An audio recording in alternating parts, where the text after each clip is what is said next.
Hello my all viewers, I am Garima and you are watching my YouTube channel brain booster by Garima. और आपका बहुत स्वागत है आज की बहुत ही अमेजिंग, बहुत बेनिफिशियल वीडियो में, जिसमें हम क्लास 12th बायोलॉजी एनसीईआरटी की पूरी बुक की सारी एब्रीविएशंस पढ़ने वाले हैं। सारी फुल फॉर्म हम पढ़ेंगे, क्योंकि क्या होता है ना, चैप्टर पढ़ते वक्त एब्रीविएशंस ही होती हैं जो हमें कंफ्यूज कर देती हैं कि आखिर इसका क्या मतलब है, इसकी फुल फॉर्म क्या है।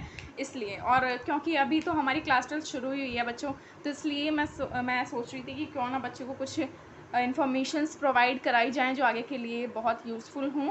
और बेशक ये सिर्फ क्लास 12 पूरी बुक की फुल फॉर्म्स हैं, लेकिन ये बोर्ड, नीट, यूपीएससी हर किसी कॉम्पिटिटिव एग्ज़ाम के लिए बहुत इंपॉर्टेंट हैं।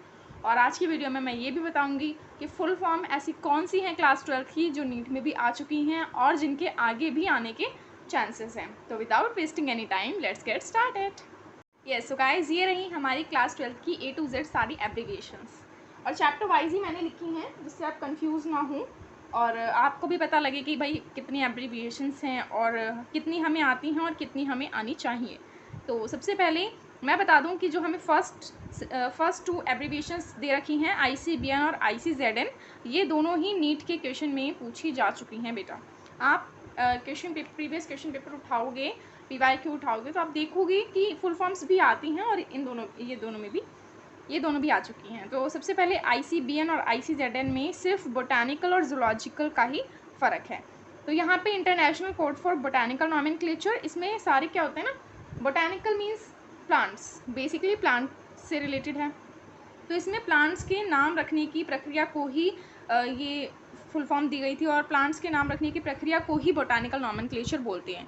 तो ये रही ICBN की, और international code for zoological nomenclature रही ICZN की। नेक्स्ट है CDRI, central drug research institute, जो कि लखनऊ में है। उसके बाद PSTD, potato spindle tuber disease, जो कि पोटैटो में ऑब्वियस सी बात है, उसी में देखने को मिलती है। IBG, Indian botanical garden. NBRI की फुल फॉर्म है बेटा national botanical research institute, I think ये भी लखनऊ में ही है। PPLO, pleuro pneumonia like organism. GFR होता है ग्लोमेरुलर फिल्ट्रेशन रेट, ये तो आपने 11th में भी पढ़ा होगा। RRC, respiratory rhythm centre. Okay, now JGA, juxta glomerular apparatus, ये भी आपने क्लास 11th में पढ़ा होगा। ANF है एंशियल नाट्रियूरेटिक फैक्टर, ये हमारे हार्ट से रिलेटेड है। Okay, GnRH, gonadotrophin releasing hormone. GH, growth hormone. PRL, prolactin. PTH, parathyroid hormone. TCT, thyrocalcitonin. T4, tetra iodothyronine और थायरोक्साइन। अब देखिए 4 है तो टेट्रा और इसमें 3 है तो ट्राई। ओके, तो यहाँ पे इसकी तो T4 की तो हो गई टेट्रा आयोडोथायरोनाइन, और T3 की हो गई ट्रायोडोथायरोनाइन। ओके, TSH की हो गई थायराइड स्टिमुलेटिंग हार्मोन। ठीक है, ये क्या करता है, स्टिमुलेट करता है थायराइड को आगे अपना सिक्रीट करने से। ठीक है, ACTH, एड्रीनो कॉर्टिकोट्रॉफिक हार्मोन हो गया। MSH हो गया मेलानोसाइट स्टिमुलेटिंग हार्मोन। मतलब स्टिमुलेटिंग तो भाई वो रोकता ही है किसी ना किसी चीज़ को, मेलानोसाइट सिक्रीट करने से रोक रहा है, थायराइड को थायराइड सिक्रीट करने से रोक रहा है। ठीक है, इस तरीके से आप याद रखिए। CC की cholecystokinin. Okay, GIP, gastric inhibitory peptide. उसके बाद LHC दे रखा है लाइट हार्वेस्टिंग कॉम्प्लेक्स, ये भी आपने क्लास 11th में पढ़ा है बेटा। रूबिस्को भी क्लास 11th में पढ़ा होगा। राइबोलोज, बायफॉस्फेट कार्बोक्सिलेज या फिर कार्बोक्सिलेज ऑक्सीजनेस। ओके, तो बेटा the point to remember here is the Rubisco is the world's most abundant enzyme. Yes, तो Rubisco सबसे ज़्यादा abundant है पूरी दुनिया में, सबसे ज़्यादा abundant enzyme है। NAD, nicotinamide adenine dinucleotide. अब मैं आपको बता दूं बेटा आगे बढ़ने से पहले कि इसमें मैंने बहुत ही कॉमन सी जो होती हैं फुल फॉर्म वो नोट नहीं करी, क्योंकि वो सभी को पता होती हैं, लाइक DNA, RNA, ठीक है, डीऑक्सीराइबोन्यूक्लिक एसिड वगैरह, इन सब की मैंने नहीं करी क्योंकि वो इम्पॉर्टेंट भी नहीं है और यार सबको आती हैं। Right, now ETC, electron transport chain भी आपने 11th में पढ़ा है। RQ, रेस्पिरेटरी क्वेश्चन भी आपने पढ़ा है और आगे भी पढ़ेंगे और पूछा भी जा सकता है। सो माय लवली व्यूअर्स, आगे है TCA, tri carboxylic acid cycle. NAA, naphthalene acetic acid. GA3, gibberellic acid. PMC, pollen mother cell. MMC, megaspore mother cell. PMC, MMC के बारे में ना अपने क्लास 12 के फर्स्ट चैप्टर में पढ़ा होगा। PEN, primary endosperm nucleus. HPL हो गया ह्यूमन प्लेसेंटल लैक्टोजन। RCH हो गया आपका reproductive and child health care. STD तो आप सभी को पता होगा, सेक्सुअली ट्रांसमिटेड डिसीजेस। और SLD भी होता है, सेक्सुअली लिंक्ड डिसीजेस। और उसके एग्जांपल होता है बेटा ब्लाइंडनेस रिलेटेड कुछ उसका है एग्जांपल उस डिसीज़ का, ठीक है, जो सेक्सुअली लिंक्ड से होती हैं। और सेक्सुअली ट्रांसमिटेड का तो आपको पता ही है, एड्स वगैरह, ठीक है, HIV एड्स हो गया, और गोनोरिया, सिफिलिस, ठीक है। उसके बाद 2,4-D 2,4 डाइक्लोरोफिनॉक्सी एसिटिक एसिड हो गया। VD venereal disease. RTI reproductive tract infections. Okay, WHO के बारे में तो आपने कोविड-19 के दौरान पढ़ा ही होगा, बहुत ज़्यादा सुना भी होगा। OCP ओरल कॉन्ट्रासेप्टिव पिल्स, जो एक फीमेल ले सकती है अपनी प्रेगनेंसी को रोकने के लिए। और ART हो गया assisted reproductive technologies. ZIFT zygote intrafallopian transfer. अब जैसे कि नाम से ही पता चल रहा है कि ज़ायगोट को फेलोपियन ट्यूब में ट्रांसफ़र कर देंगे, जिससे जो फीमेल है वो प्रेग्नेंट हो सके। GIFT में गैमीट का ट्रांसफ़र हो जाता है। MTP medical termination of pregnancy. अब देखिए बहुत सारी फीमेल्स होती हैं जो बच्चे का एबॉर्शन कराना चाहती हैं, ठीक है, किसी कारण। तो मेडिकल टर्मिनेशन ऑफ प्रेगनेंसी कुछ ऐसे स्ट्रिक्ट रूल्स हैं जिसके बारे में हर किसी को पता होना चाहिए, और फीमेल भी इन सबको पढ़े बिना, इन सबको फॉलो करे बिना एबॉर्शन नहीं करा सकती। IUT intra uterine transfer. IUI intra uterine insemination. AI artificial insemination technique. Okay. ICSI intracytoplasmic sperm injection. In vitro fertilization. In vitro in vivo के बारे में बेटा मैंने आपके क्लास 12 के चैप्टर 1 में बताया है। अगर आपने मेरी चैप्टर 1 और चैप्टर 2 वाली वीडियो नहीं देखी क्लास 12 की, तो मैंने नीचे लिंक प्रोवाइड करा है डिस्क्रिप्शन में, आप जाइए और उन वीडियो को देखिए और क्लास 12 का सिलेबस जल्दी जल्दी मेरे साथ कंप्लीट करिए।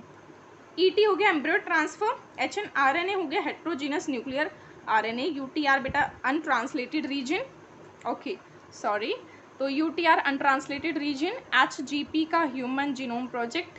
देखिए आप सभी भी नोट करिएगा, बहुत ही इंपॉर्टेंट है बेटा, और जो भी मेरी वीडियो को देख रहा है सभी के लिए इम्पॉर्टेंट है। तो मैं चाहती हूँ कि आप भी इसको नोट करें, आप भी समझें, और आपको भी पता हो कि आखिर इनकी फुल फॉर्म क्या है। उसके बाद HGP का मैंने बता दिया, ह्यूमन जीनोम प्रोजेक्ट। BAC हो गया bacterial artificial chromosome, yeast artificial chromosome. MAT हो गया म्यूकोजल एसोसिएटेड लिम्फोइड टिश्यू। ये वाली भी बेटा नीट में पूछी जा चुकी है, इसकी जो फुल फॉर्म है वो नीट में आ चुकी है। तो आप देख रहे हैं ना, कहीं से भी फुल फॉर्म आ जाती हैं, और फुल फॉर्म तो बेटा आती ही हैं। मैक्सिमम 2 क्वेश्चन या फिर एक तो पक्का पूछा ही जाता है फुल फॉर्म से रिलेटेड किसी भी कॉम्पिटिटिव एग्जाम में। और बेटा ये रही आपकी क्लास 12 की सारी फुल फॉर्म्स। लेकिन अभी ना मैं रियलाइज़ कर रही हूँ कि कुछ ऐसी फुल फॉर्म हैं जो आपको पता होनी चाहिए, और शायद जो मैंने नोट ना करी हूँ, तो इसलिए जस्ट वेट फॉर 1 मिनट, मैं आपको वो अलग से नोट करके बताती हूँ, जिससे आप उन्हें नोट कर सकें, आप उन्हें समझ सकें। अब गाइस देखिए, इतनी सारी एब्रीविएशंस होती हैं पूरी बुक में, और मैं खोज के एक निकाल रही थी, तो 1-2 तो रह ही जाती है ना, हो जाता है यार, चल जाता है, इतना तो होता है ना। तो अब अगर आपने सारी नोट कर ली हैं तो प्लीज़ ये भी नोट करिए, और अगर आपने नहीं करी तो प्लीज़ नोट करिए, आपका ही बेनिफिट है, मेरा तो कुछ मतलब मेरा भी है यार। अब देखो, DO डिसॉल्व्ड ऑक्सीजन, ठीक है, ये रह गई थी। उसके बाद लैब की मेरे को याद है, शायद लैब की भी मैंने नोट नहीं करी। Lactic acid bacteria. जब मैं वीडियो शूट कर रही थी तो तभी मेरे को ध्यान आया कि यार मेरे दिमाग में कुछ हैं और यहाँ पे नहीं है वो। Sewage treatment plants. उसके बाद let me reminder, okay, PCR भी है एक, जो कि है polymerase chain reaction. ADA adenosine deaminase, yes, adenosine deaminase. उसके बाद है गाइस GPP भी रह गई है, जो कि है ग्रॉस प्राइमरी प्रोडक्टिविटी।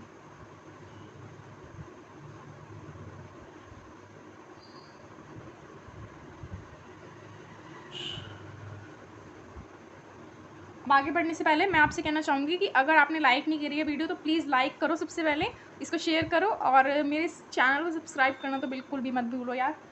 और अगर आपने क्लास 12th की चैप्टर 1 और चैप्टर 2 की वीडियो नहीं देखी तो उनका भी मैंने लिंक प्रोवाइड कर दिया है, आप प्लीज़ जाकर उन्हें देखिए गाइस, जिससे कि आपका सिलेबस भी फास्ट हो सके। और जब मैं हूँ आपके साथ, जब ऐसा चैनल है आपके पास, तो आपको कोई नीड नहीं होनी चाहिए, ना ही किसी कोचिंग क्लास की, ना ट्यूशन की, किसी की भी नहीं। मेरे नोट्स आप बनाओगे बहुत ही बेनिफिट रहेगा, और ऐसा कोई भी क्वेश्चन नहीं होगा जो मेरे नोट से अलग आए गाइस। और मेरी नेक्स्ट वीडियो जो होगी वो चैप्टर 2 की पार्ट 2 ही होगी। वो तो बीच में मुझे इसका ख्वाब आ गया, तो मैंने ये बना लिया वीडियो इस टॉपिक पर। Indian national science science science science क्या था, academy, yes academy, okay. DFC रह गई है, sorry guys for the disturbance, but क्या कर सकते हैं,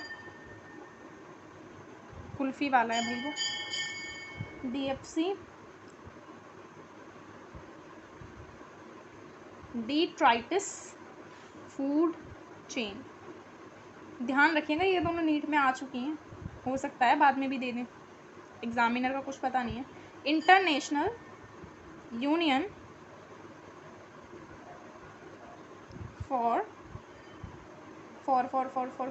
conservation of nature and natural resource, yes, conservation of nature and natural resource. Guys मैं आपको एक चीज़ बता दूं कि आप कभी भी फुल फॉर्म लिखोगे किसी एब्रीविएशन की तो कैपिटल लेटर्स ही लिखना हर एक वर्ड के, बस ये जो ऑफ वगैरह होते हैं ना इन सबको आप उसमें लिख देना शॉर्ट में, नहीं तो आप सबके कैपिटल लेटर लिखना, लाइक डी का, ओ का, एल का, ए का, बी का। अब यहाँ पे जैसे इंटरनेशनल यूनियन फॉर है तो इसमें एफ, ऑफ का, ओ, ये सब आप स्मॉल बना सकते हो, लेकिन अब यार ये तो शायद मैं आपको कुछ एक्स्ट्रा ही बता रही हूँ, ये तो आपको पता ही होगा। Yes guys, thanks for watching this amazing video and please subscribe my channel. Thanks for watching.